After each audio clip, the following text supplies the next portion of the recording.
para esse segundo momento, terceiro momento já, né, que a gente vem falando aí, é interessante e é um tema assim que ele tá assim, digamos, tá bastante atual, vem isso acontecendo ainda mais agora com a questão pandemia, agora já indo pro pós-pandemia, foi uma questão que apareceu muito, que é a questão da ansiedade.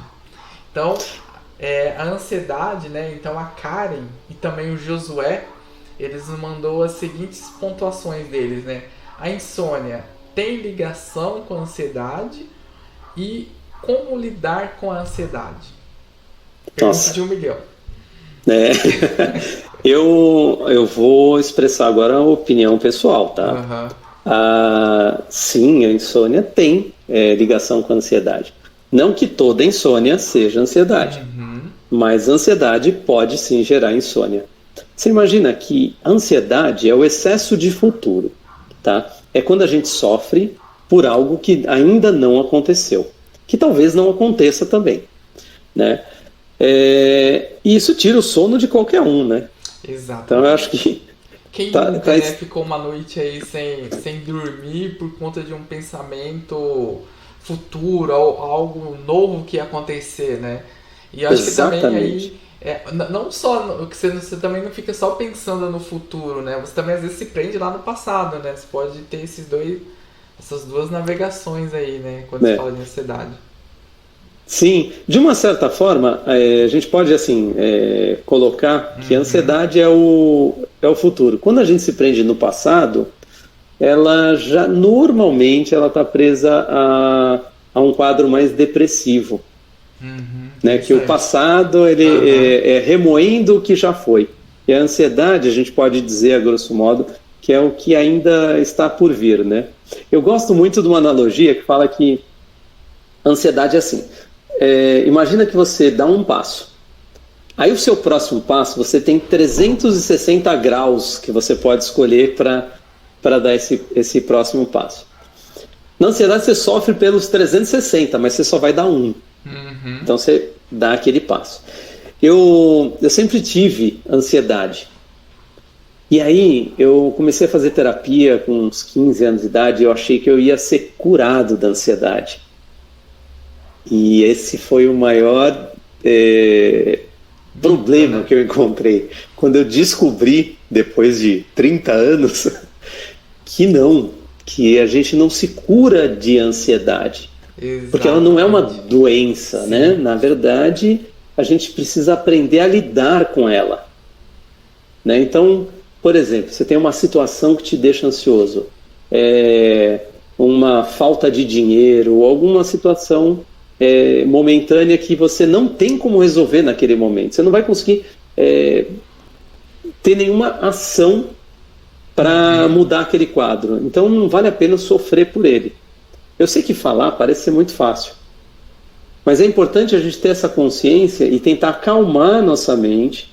Falar, calma, eu fiz o que tinha que ser feito, agora eu tenho que esperar os próximos passos, eu tenho que esperar o resultado para que depois eu possa tomar uma outra atitude, Sim, né? exatamente.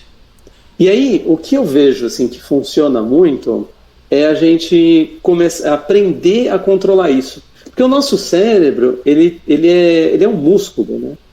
Ele tem uma coisa que na psicologia chama de neuroplasticidade. Você Exatamente. molda o seu cérebro, né? Sim.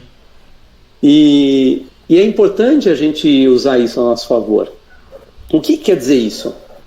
Se eu tenho uma crise de ansiedade, eu vivo ansioso o tempo todo, quer dizer, meu cérebro já funciona desse jeito.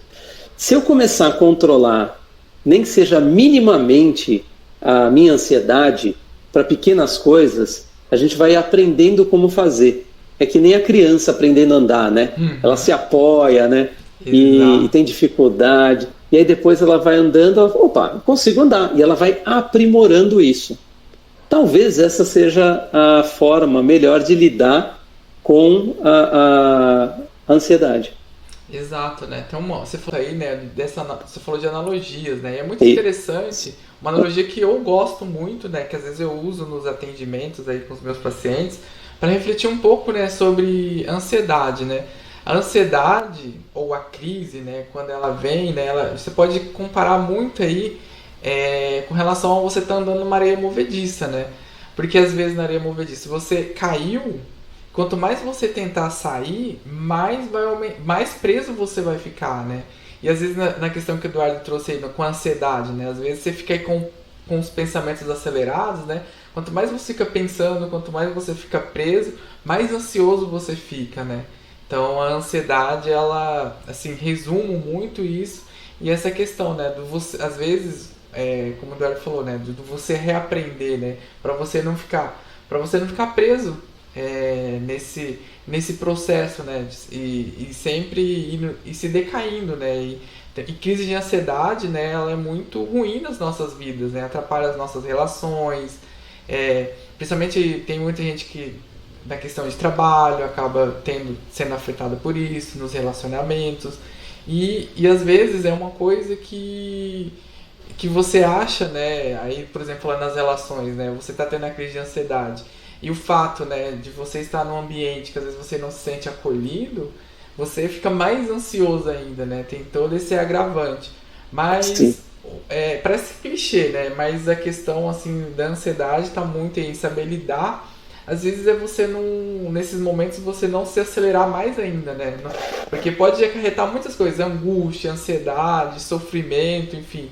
É um turbilhão aí de acontecimentos, né? Sim, verdade. E você sabe que uma das formas da gente desacelerar é a meditação, né? E eu tinha uma visão sobre meditação. Eu falei assim, cara, esvaziar a mente, isso não vai rolar, não consigo fazer isso, né? Uhum. E eu li um livro que era um repórter da BBC, e agora eu não vou lembrar o nome dele, infelizmente, e nem do livro. Mas ele falava sobre a meditação. Ele teve uma crise de ansiedade, assim, ao vivo, né, falando para milhões de pessoas, e aí ele começou a fazer meditação. A grande chave na meditação, ela não é esvaziar a cabeça de qualquer pensamento, é a tentativa de esvaziar a cabeça. Então, se você fica 1 minuto meditando, você está 1 minuto tentando esvaziar a cabeça. E no que isso vai ajudar? Você está treinando o seu controle. Você está Exato. trabalhando com essa neuroplasticidade Sim. e usando isso ao teu favor, aprendendo a lidar com o controle. Você começou a controlar teu pensamento para baixar essa aceleração que a gente está do Exato. pensamento. Então você começa a reduzir essa velocidade e aí seu cérebro começa a correr de novo. Você, não, traz de volta. Traz de volta. E com o tempo isso vai ficando um pouco mais fácil.